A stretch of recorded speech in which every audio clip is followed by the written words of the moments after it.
Okay, so first, just thanks for the invitation. I appreciate it. I have no idea if this will take the entire time that we have allotted. It really depends on if there's any interest in sort of feedback or whatever. I want to sort of break down the presentation into kind of five smaller parts. One is just to talk about the history of like how I came out, like what the background is for the assignment. The kind of like rationale for it, what it, that I'm trying to do with it. I'll give you a very rough sort of rubric for what it is that I tell the student, like the kind of assignment itself, what I think it helps me assess, and then what flaws I think are with the assignment. So um, in several of my courses, I have my students write mock op-eds, and the rationale or the history of this is I grew up in a very small town of less than 1,000 people, and it had a weekly newspaper. So it's outside of Houston, like way outside of Houston, like an hour and a half north of Houston. And so we could get the Houston Chronicle, and when I was a kid, it was also the Houston Post, so major regional newspapers. But in my hometown, there was a weekly county-wide newspaper, which meant that it was all of the sort of news that wouldn't make it to an actual newspaper, but it was also very widely read because it was only about our little area of the woods. And in our hometown, there were two or three churches, but there was only one that had like a big draw, and that was the Baptist church. And the pastor of that church ended up being there for at least a quarter of a century. So he spent 25 years as the senior minister of this church. And well, like just into his tenure there, he had easily become the most sort of recognizable religious sort of person that people would go to when they were thinking about questions about morality or obviously like funerals, weddings, all that sort of stuff. And so he had, by virtue of his position there, he was given a column in the weekly newspaper every single week. And it was like on the second page of the newspaper. So you read like whatever sort of ridiculous, country news happened to be on the front page, and then you opened it up and it was his column. And so I remember my parents complaining about this like regularly because this person had the ability to speak to like everyone, and he used this column to write about the most inane sort of like political infighting in his Baptist denomination that nobody else cared about. It was just like he would write about like, so it seemed like just such a wasted opportunity for someone in that sort of world, and in a society where people complain about like the declining trust in institutions and religion and sort of shared moral commitments and all this sort of stuff, for a person who has the ability to say something to a wide audience, to use it to like kind of air his grievances about his own job that nobody else has. And so that stuck with me for all of these decades. And when I started thinking about the kind of arguments that, so I teach ethics and theology. And so when I started thinking about the kinds of arguments that students are making, especially in an ethics class, a lot of them have to do with just matters of what we think of as public policy or common sort of hot button issues. And so I thought back to that guy's column and wondered what I would want my students to take away from my courses. And one like measurable thing for me, or one, if not measurable, at least very obvious thing, was to not waste that opportunity if it ever came to them. So how could you use the platform that you're given just by virtue of your position in this community as a religious figure to make arguments about things that everyone sort of shares in common, questions that we all have by virtue of our not just humanity, but our particular like location in the United States or in this particular county, even that sort of stuff. And so this led me to come up with having students write mock op-eds. And the rationale then is that it allows me to sort of push them to think not just in partisan sort of talking points, but to try and make arguments from within the tradition that we're studying. So taking really seriously, not just Addie, you just mentioned the Gospels, right? Matthew, Mark, Luke, and then one of your forthcoming relatives named John. Not just like quoting the Bible, but what does somebody like Saint Augustine in the fourth century, or Martin Luther, or Immanuel Kant, or people who are in the broad sort of Western philosophical theological tradition that most of my students are representing. Oh, I should say I teach in the seminary, so most of my students are training to be pastors, and so that's the kind of world that they live in. What,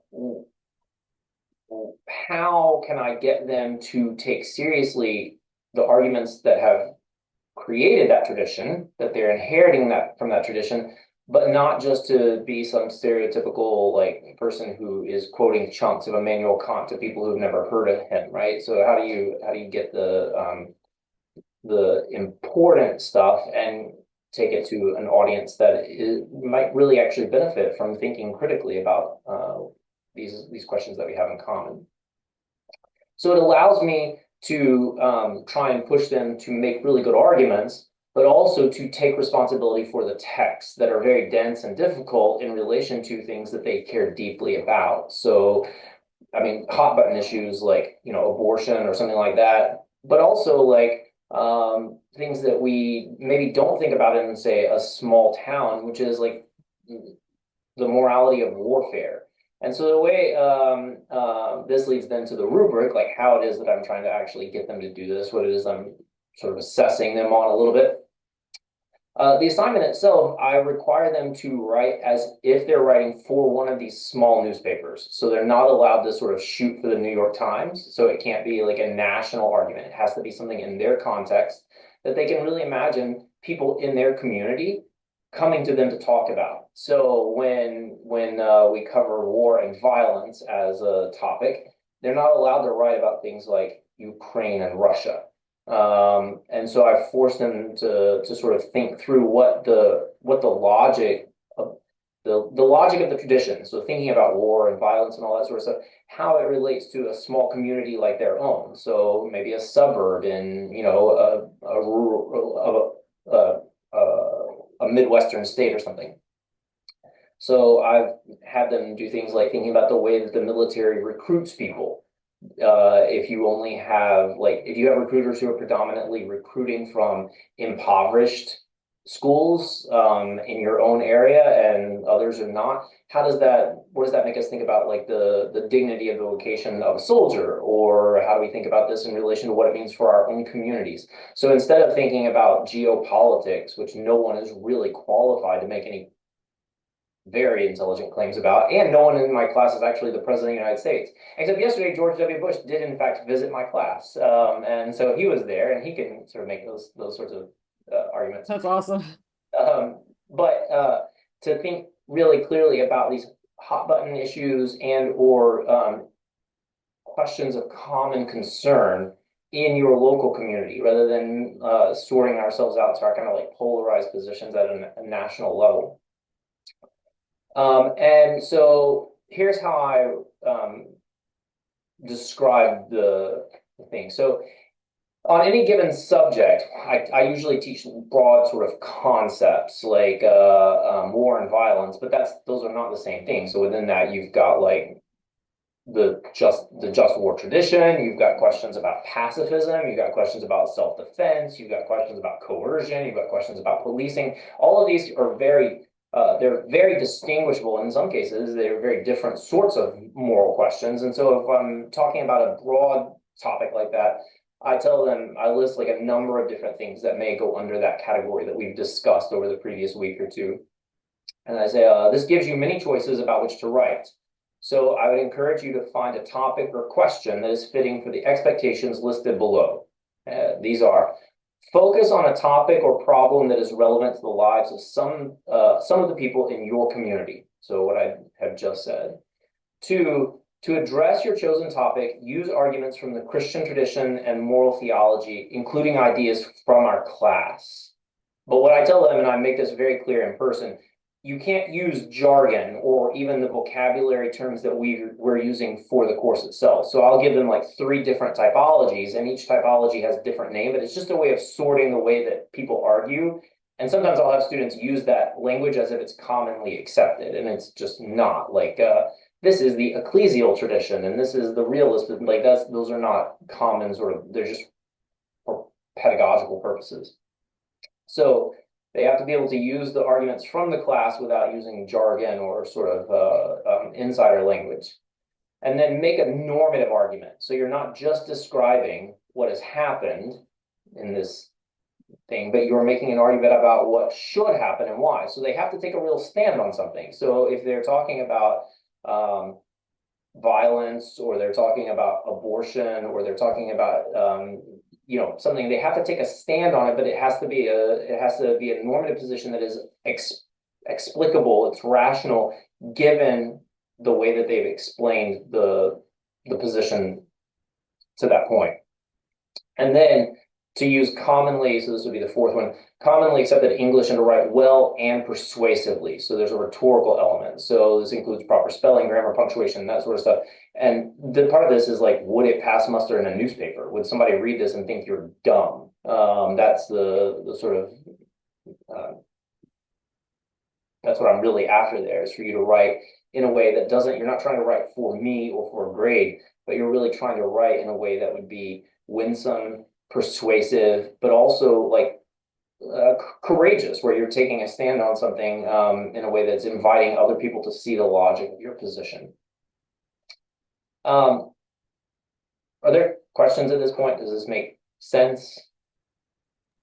Do you do this like in Canvas? Like you give these instructions in Canvas in I get it class? multiple places. So I send out an email before the course begins. So it depends on what kind of course it is. If it's in person, like a traditional course, I send out an email ahead of time that gives the breakdown for the course. Like, here's how the overall grades are weighted, and then I say we'll cover this op-ed assignment, because all it says is op-ed's worth 30% of your final grade or something. We'll cover this in the first week of class, and then I wait because I don't want them to read this sort of assignment and really not know what it is. So I wait till I'm in person. If it is a hybrid sort of course where I have the students face to face for some period of time and then they move online, then I'll do that sort of in that face to face session. Sorry, question in the chat. Do you give any guidance on topics other than something that affects your local community? Yes, in fact, one of the things that I say that I did not read that is written in the instructions themselves is feel free to reach out if you have any questions about the topics especially. And I go over examples like I just gave related to the military. So, or if we're talking about economics, very few of my students are professional, like they're not trained as economists.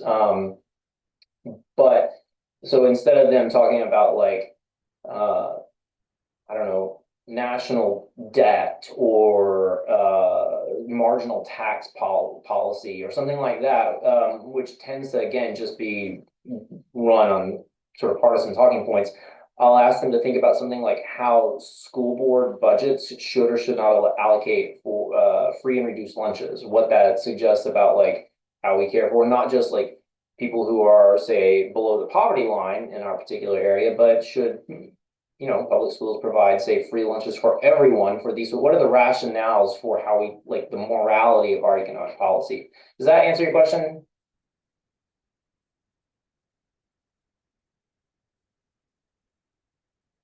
Okay, great.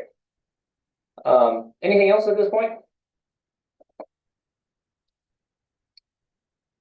Okay, so I give them those instructions, and then and I taught, so Addie, you asked me like where do I give this? I then publish these instructions on Canvas in an announcement. I post it as a Word doc so that they have it and sort of they can download it, they can keep it. And then I reiterate it several times before the first one. And usually I have them write between 3 and 4 per term because we're talking about different issues. So last term, can't remember when it was, I was teaching a bioethics class. And bioethics is basically just a series of hot button issues. So everything from conception to end of life, right? Like, so, and this was the same, like it was in, I think it was in the spring, and this is like when the Alabama Supreme Court came down with the judgment against IVF. And so everybody was very like worked up about this. But by that point, we'd spent a lot of time talking about things from both sort of, this is not helpful, but like left and right sort of arguments about, so they were actually able to understand what the arguments were on kind of either side of the political division.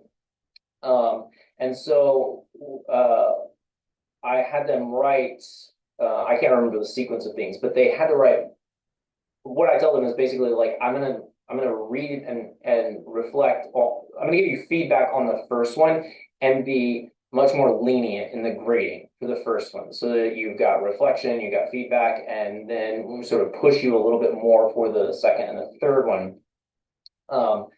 And so, and I also give them very clear word counts. Oh, I think I felt it, but it's roughly like 500 words. So all I did was go through and sample a whole lot of op-eds from non-major newspapers, and it's really between 500 and 750 words. So you've got to be able to describe like an entire body of literature that you think is salient, the problem that you're addressing, and what your sort of position on it is, all in roughly like 500, 750 words.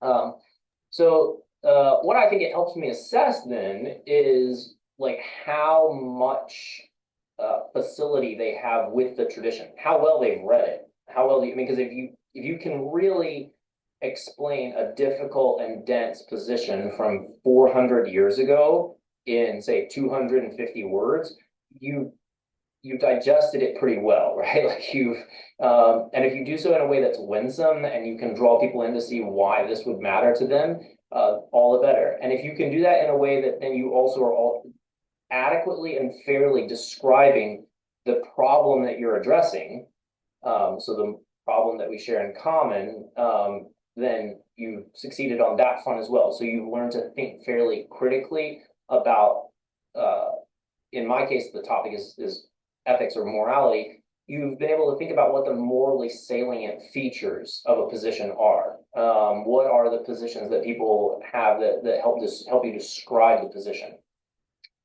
And so if you can then use the tradition that you described in a couple of hundred words and to address the problem that you've described in a couple of hundred words and take a position on it in another couple of hundred words, I've got a pretty good sense that you've got a decent handle on how to think about questions, how to think about the tradition of reflection on them, and I'm assessing your ability to make arguments at the same time. It's whether you can really make those arguments, not just like sort of do discrete things. And if you can do so in a way that helps invite other people into an argument, into a conversation, rather than forecloses on it at the beginning. So I think that's what it helps me assess at its best. There are flaws to this assignment, which is that it's not nearly as like, you've only got 500, 750 words, and you've maybe got 2 or 3 weeks worth of material that you're covering from various thinkers and traditions and context and points in time, that sort of stuff. It's a lot of material. It's a lot that you don't get to analyze there, how clearly they've worked through all of the material. So you could, I mean, I also occasionally pair this with reading quizzes, which are kind of just, multiple choice, like a 10 question multiple choice quiz bank kind of thing, that tries to keep them on task with the reading. But it obviously works better for students who are motivated, who are intrinsically motivated by this sort of work, who want to learn the tradition and the text and want to think critically about it.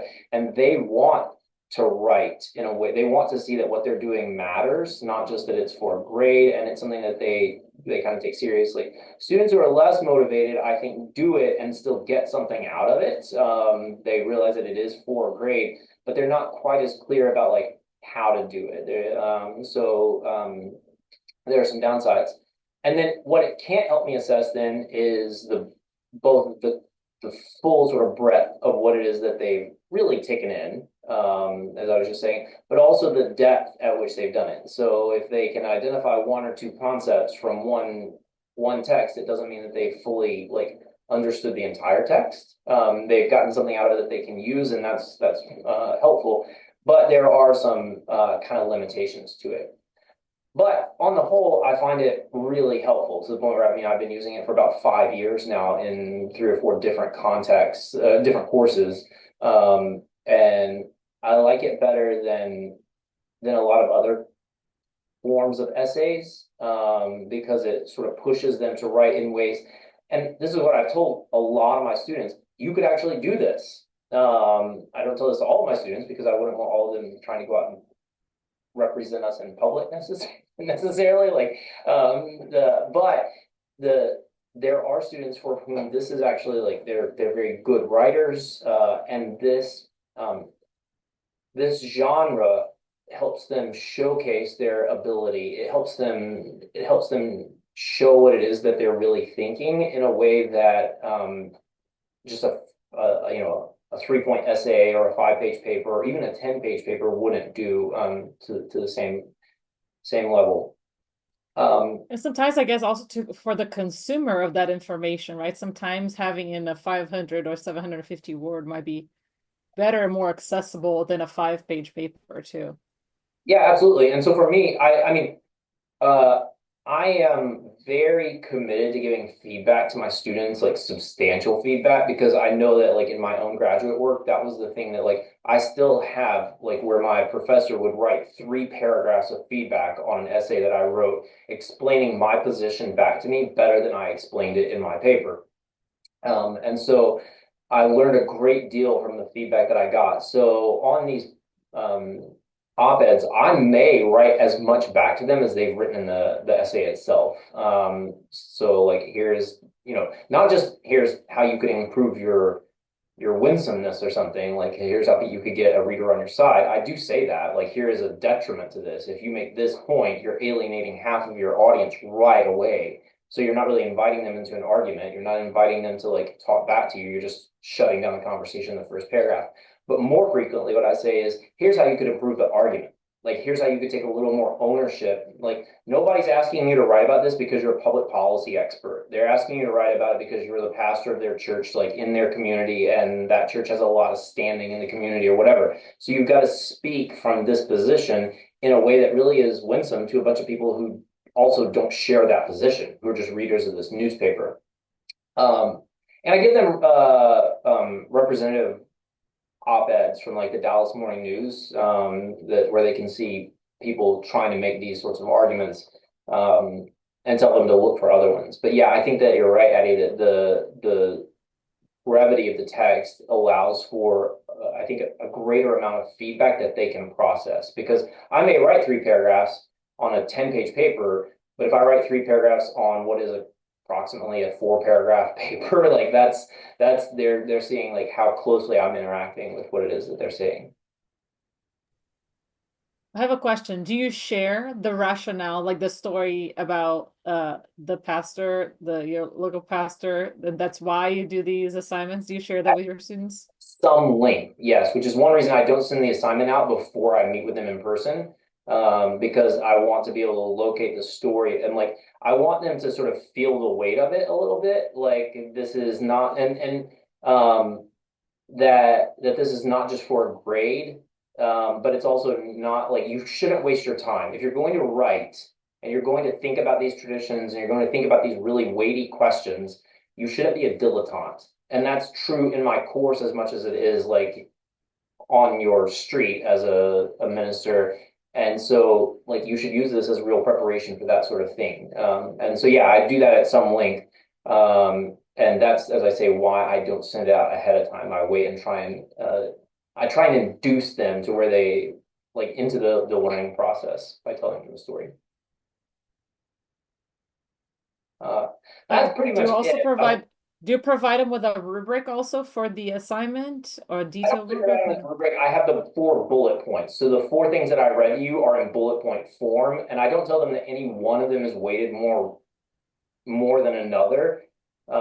It's just these are the sort of things that are required. And what I'll do is point out if you're not doing one. And I grade it sort of like an essay. Like, look, if you don't have a thesis that's discernible, automatically you're just getting a much lower grade. If you Mhm. fail to make a normative argument, if you just like describe something and like, I'm going to give you a lower grade because your thesis has to be normative in some way. If you don't explain anything about like the Christian tradition, then, or just a broad philosophical, theological tradition, you just are echoing talking points from the internet or something like that. Like, I'm gonna lower your grade for each one of these things, but I'm also going to be really explicit about where I did that. Mhm. So you've got the chance to correct it, you know, 2 or 3 different times later in the semester. And each, like, I think normally, like, the op-eds would count for something like 30 or 40% of the final grade. So it's not overly burdensome to lose points on one of them, especially early in the term, because you've got 60 more points on the, like, for other different assignments that work with different sorts of like learning styles or activities or whatever the case is. So yeah. Did you have any of these students maybe submit some of these to a newspaper and like, or just publish it online or something, or just spread out like past the, I guess, the brick and mortar of the classroom? Yeah, I don't know how many have. I know for sure that I've heard back from some students saying like, I just published this, maybe not in their newspaper, but in their church's like regional magazine. So like different church bodies, like the Methodists have, the United Methodists have like a publication, and different groups of Methodists have different publications. So like, I had a student who was by her own description not especially motivated by the academic. She would just like was, she did her work. She was really engaged, but it wasn't like she was going to school because she really wanted to be a grad student. It was because she wanted to pursue this vocation in the ministry or whatever. And she lives in Florida. And at the beginning of the pandemic, she got a job at a hospital as a chaplain or an assistant chaplain or something like that. So like really in the middle of like she started basically like at the highest In point. the thick of it, in the thick of it. Yeah. And she emailed me 2 or 3 months later and said that she had like written something about her experience doing this in motive, like based on what we had done in this class, like having to think about the challenges, the moral challenges of caring for people who are like mass suffering, a lot of death, people who are isolated, and the family members who can't care for them, and like how she was dealing with that, how she was thinking about it as a Christian in this ministerial like capacity, and had published it in her denominational like newsletter or something like that. I also have students who are very close, like just already to being professional writers. Like they're really talented. They just happen to make their way to seminary, but they are really good.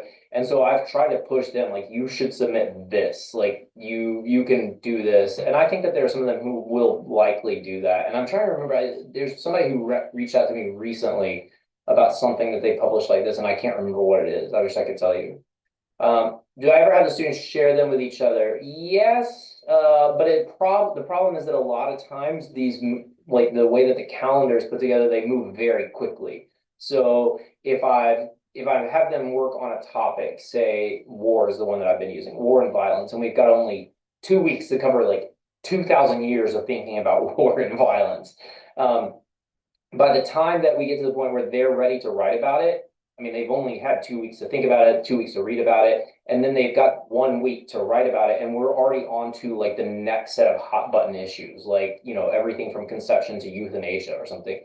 So I want them fully invested in this conversation because they're going to have to write about it 1 week later, and so the timing to turn those things around, it frequently, especially if I'm teaching in the summer, which is the most recent time that I did this, I only had 10 weeks. And so like by the time that we got into the second one, I was already running out of term to have them write.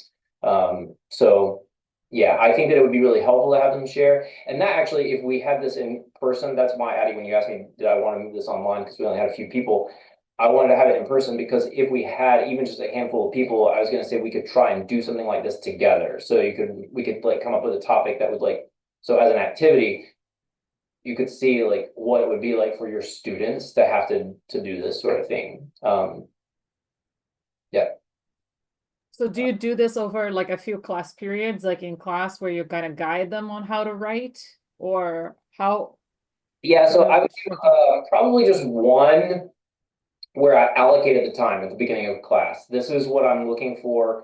I write occasionally for the Dallas Morning News. I had not done that ever when I started this assignment. I started doing this, I want to say in like 2018. And like I was teaching every term, including the summer. So I had done it for several terms at that point. And then in January 2020, I was hosting a conference at SMU on campus, a set of lectures, and the Dallas Morning News reached out to the dean and asked for somebody to write something about the lectureship, the conference, so the opinion editor. And I was en route to South Africa to attend a conference. And when I arrived at my hotel in South Africa, 30 hours later, I had an email waiting for me from the dean. It was like, hey, you do this.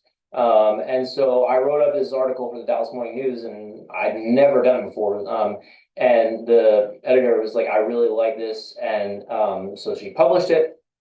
And then she's like, if you ever have anything else, I really like the way that you write what you've done here. You're welcome to submit. And so the pandemic hit literally a month later, not even a month. I was thinking about some of the big moral questions because my actual research is on what people call what's often called the problem of dirty hands. So how do you make decisions when all the options in front of you seem equally morally unpalatable? And there was a lot of that sort of language in the early days of the pandemic. Like, if you care for someone and you're endangering other people, are you doing the wrong thing by doing the right thing? That sort of stuff. And so I was sitting around isolated like everybody else thinking about this. And so I decided to try and write up the way that I would think about this. And I sent it to the Dallas Morning News and they're like, yeah, we'll publish it. And so like I sent them something else. And so by I don't know the next term, 2 or 3 terms later, I don't know, I had something like 6 or 8 publications with them. And so when I talk with my students, I can tell them this is I kind of in this with you. I didn't mean to right like so you guys do I explain it to them in person or whatever. I'll usually take like an hour out of one class and say this is I'm going to address what I want, what I'm looking for, and the rationale for it, and like work it out in sequence, sort of like what I just did with you, except in greater detail. And then I give them examples, including one of my own, so that they can see like that I've done this and that I'm trying to stay true to the rubric that I'm giving them. Like here, you can see I worked with these texts. I've tried to describe this set of questions, and I've taken a stand. Like this is what I think about this issue. And so not that mine are exemplary, but just as a way of showing what it is that I'm wanting us to do as a class. That makes sense. I'm sorry, I really didn't have a full hour's worth of material. I didn't. Yeah, uh, this is really the. I think this is one thing I should say. I've been thinking about this for several weeks.